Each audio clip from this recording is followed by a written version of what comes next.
कुछ और भी आपने अनेक और क्या सैयदा का आपका पदक।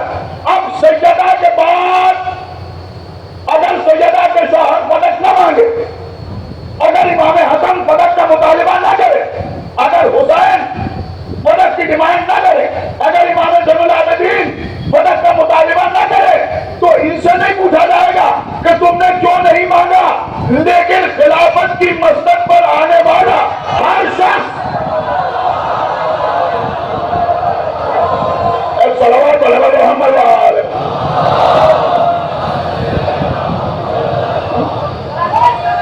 उससे जरूर पूछा जाएगा कि भाई तुमने क्यों नहीं मांगा, तुमने क्यों नहीं दिया, तुमने क्यों नहीं दिया, तुमने क्यों नहीं दिया, तुमने क्यों नहीं दिया। ये जो लोग हमसे कहते हैं कि साहब मौला अली ने क्यों नहीं मांगा, हम तुमसे पूछते हैं कि दूसरे ने क्यों नहीं दिया, तीसरे ने क्यों नहीं दिया, उधर तवज्जो न की, हमने भी उधर तवज्जो न की, हमारे बेटे ने भी उधर तवज्जो न की। हालांकि तवज्जो न करने की वजह से, न मांगने की वजह से हमारा हक खत्म नहीं हो जाएगा। अब समय रोज़े क़यामत हक मारने वाले की औलादों से पूछा जाएगा कि बाप ने नहीं दिया था तो तुमने क्यों नहीं दिया, तुमने नहीं दिया तो तुम्हारे बेटों ने क्यों नहीं दिया, उन्होंने दिया तो उनके बेटों ने क्यों नहीं दिया। लेकिन अगर हमारे बाप ने नहीं मांगा, हमने नहीं मांगा, हमारे बेटे ने नहीं मांगा, तो हमसे नहीं पूछा जाएगा कि तुमने क्यों नहीं मांगा। मैं खुशाल चला, हमसे नहीं पूछा जाएगा कि तुमने क्यों नहीं मांगा। मैं आपको कहां ले आया, अरे पदक सैयदा कहां था।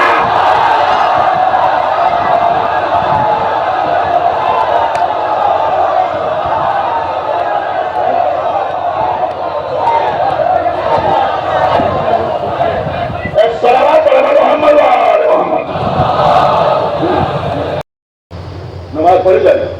आपकी माँ आपने कहा बेटा बड़े कमजोर हो तो रोजा न रखो, यहाँ इजाजत नहीं है। आप रोजा रख सकते हैं तो रखें, इसलिए कि माँ के हुक्म से अगर अल्लाह का हुक्म टकरा रहा है। आपके बाप ने जिद में मसलन किसी का हिस्सा नहीं दिया, आप जानते हैं कि उसका हिस्सा है, वालिद का इंतकाल हो गया, आपने कहा हमारे बाप ने नहीं दिया तो हम क्यों दें, नहीं। समझिए जो मैं अर्ज कर रहा हूं, अगर किसी का हिस्सा है, आपकी समझ में आ रहा है, आपकी भूखी का हिस्सा है, आपके चिता का हिस्सा है, तो इसका हकदार है। हमारे बाप ने नहीं दिया, ठीक है, किसी वजह से उन्होंने नहीं दिया, लेकिन अगर हमारे इख्तियार में है तो हम दें, जिससे हम भी गुनाह से बचेंगे, हमारे बाप की भी मत समझा।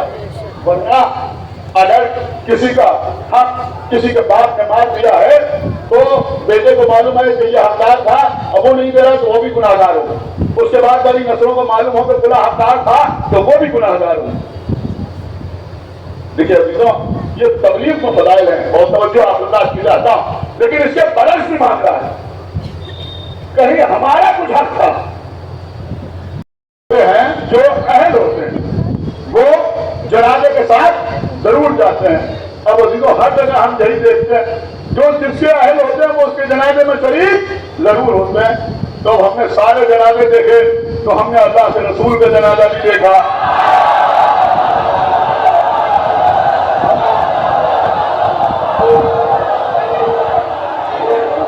अली मौला, अली मौला, अली मौला, अली मौला, अली मौला, अली मौला, अली मौला, अली मौला।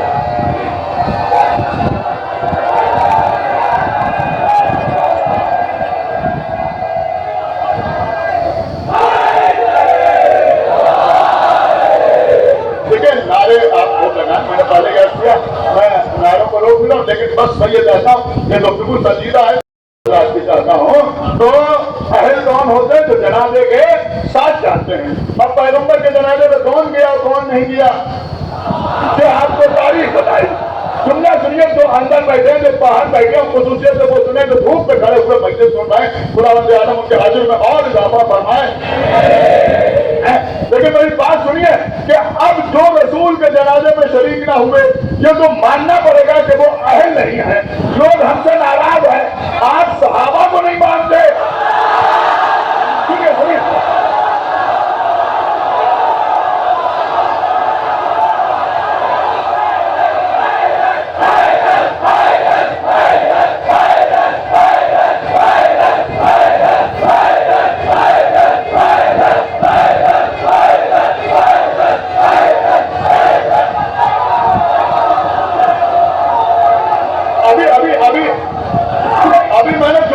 कहा दिया है।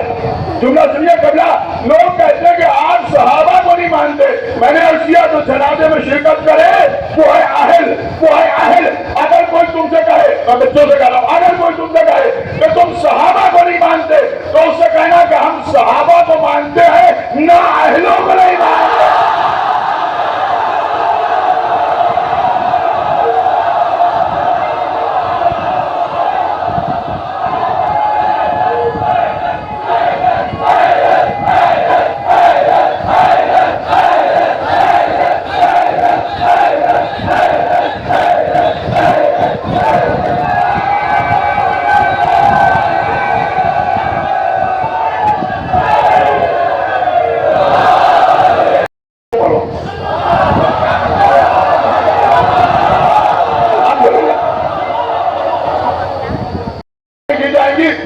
खामोश रहेगा। तबलीगी बातों पर इतने नारे लग रहे हैं, तबलीगी बातों पर इतनी जांच मिल रही है।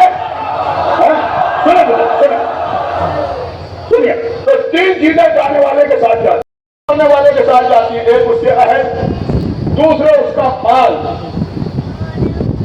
तीसरे उसका अमल। पैगंबर ने फरमाया दो चीजें वापस आ जाती हैं। किसी ने पूछा क्या चीजें वापस आ जाती हैं? फरमाया अहल वापस आ जाते हैं, अहल वापस आ जाते हैं, रिश्तेदार वापस आ जाते हैं, कराबतदार वापस आ जाते हैं, अकरबा वापस आ जाते हैं, भाई वापस आ जाते हैं, बेटे वापस आ जाते हैं, अहल वापस आ जाते हैं। और मैं आपकी खिदमत में अर्ज करूं कि अगर आप ये देखना चाहते हैं कि मरने वाले से दुनिया पीछा छुड़ाने में कितनी जल्दबाजी में रहती है और कितनी उजलत में रहती है, तो कभी जरा गौर से देखिए, जब कोई दफन हो जाता है और लोग कब्र पर बैठ के फातिहा पढ़ते हैं तो कितनी जल्दी में होते हैं।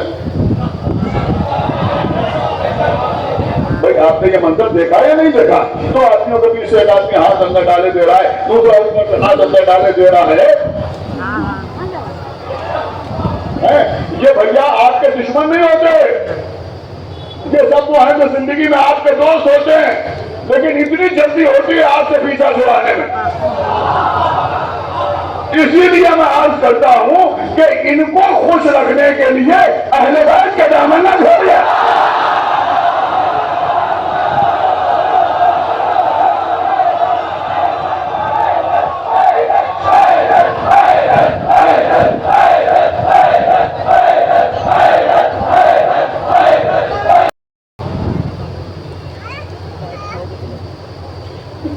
थोड़ी है, कोई परेशानी थोड़ी है, यूं चले जाए बारह। तो ये होता है अहल। दूसरा उसका माल वापस आ जाता है। मैं समझता हूँ कि ये टुकड़ा शायद अभी बहुत समझ में नहीं आ रहा होगा, अभी मैं अर्ज करूंगा। माल वापस आ जाता है। फरमाया दो चीजें वापस आ जाती हैं। क्या चीजें वापस आती हैं? एक अहल, दूसरे माल, ये आ जाता है वापस। फिर फरमाया अमल हो, उसका अमल जो है वो उसके साथ चला जाता है, वो वापस नहीं आता। तो उसका अमल है वो उसके साथ चला जाता है। मेरे ख्याल में बच्चों की समझ में नहीं आ रहा है जो माल क्यों रहा है। देखिए कुछ चीजें हमारे यहां खत्म हो गई। रसूलुल्लाह के जमाने में सारा मजमा सुने, जब कोई जनाजा जाता था तो वो जो माल छोड़ के जाता था, अब उस वक्त बैंक वगैरह को तो रवाज नहीं था, वो उसके दरहम दीनार ये सब रखे थे, तो सोना चांदी जो भी छोड़ के जाता था तो वो सब एक गठरी में बांध गए।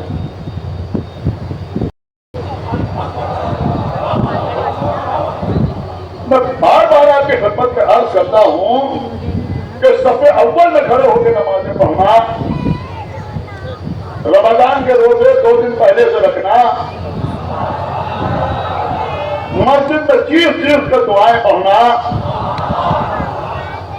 जुमे की नमाज तर्क न करना, हज के लिए चला जाना, कुछ भी काम न आएगा अगर मामलात में सही नहीं है।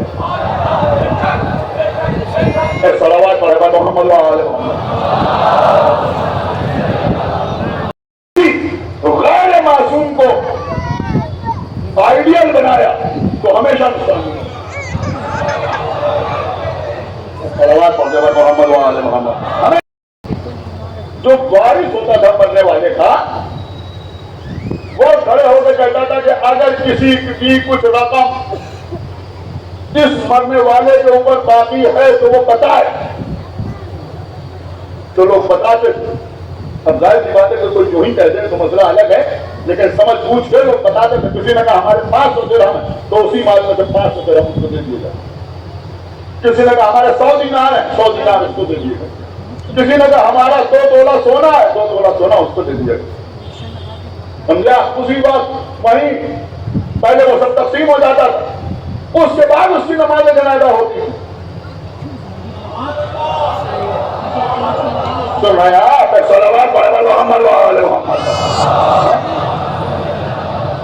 होती थी। फिर वो बचा हुआ माल जो था सबके फराइज अदा करके वो माल वापस आता था। जब वो माल वापस आता था तब पुरसा में वो तकसीम होता था। कुछ गौर करिए आपने या नहीं गौर किया? इसका मतलब ये हुआ कि अगर कोई मर जाए तो बारिश तो बहुत सामने आ जाते हैं, हमारा भी हिस्सा, हमारा भी हिस्सा, हमारा भी हिस्सा। ये समझ लो, जब तक उसके फराइज को अदा न कर दिया जाए तब तक विरासत तकसीम नहीं हो सकती।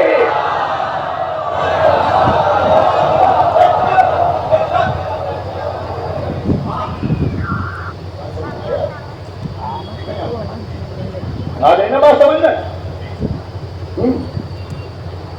माँ बाप की इताअत वाजिब है, सही, लेकिन अगर माँ बाप का हुक्म अल्लाह के हुक्म से टकरा जाए तो अल्लाह के हुक्म पर अमल किया जाएगा, माँ बाप के हुक्म पर अमल नहीं किया जाएगा। आपके बाप आपसे कहेंगे नमाज ना पढ़ो, अजीज, अकारिब, रिश्तेदार, दोस्त, अहबाब ये उसकी मजलिस के साथ जाते हैं। देखिए गुफ्तगू ज्यादा खुश ना हो जाए, ज्यादा एक जुमला मैं आपकी खिदमत में अर्ज करूं कि पैगंबर की इस हदीस से ये बात तो समझ में आई कि जो अहल होते हैं वो जनाजे में शरीक जरूर